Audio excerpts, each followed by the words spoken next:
should Christians be against the legalization of gay marriage?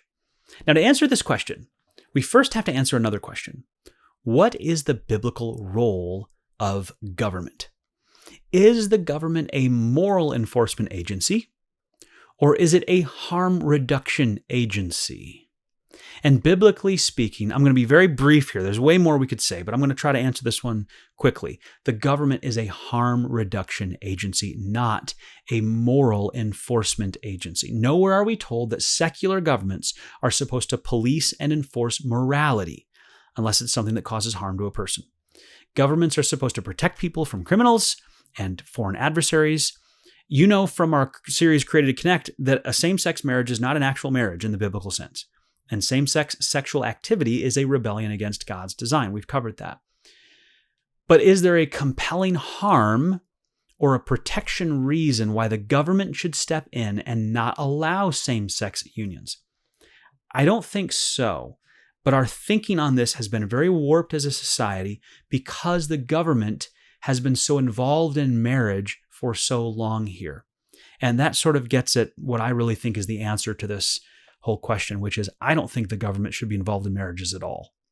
Replace any government involvement with marriage and marriage licenses and certificates and all that with a legal designation of a civil union and leave marriage to the churches. Part of what makes this issue difficult for us and a hot, contentious issue is that our secular government has its fingers in an inherently religious institution, marriage. Without the Bible, there's really no reason for traditional marriage. I mean, there'd be no instruction to tell us this is the only way. Without the Bible, there's no reason to not have polygamy and sleeping around and same-sex relationships and all of these.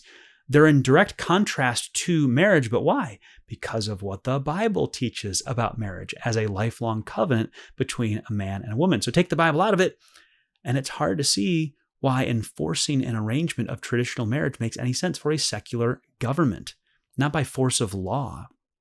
So the only way to draw a consistent line, in my mind, is just to get government out of that concept entirely. The government should have provisions for civil unions. The church should conduct marriages. Someone married by the church can also get a civil union from the government for taxes, medical benefits, parental rights, all those things.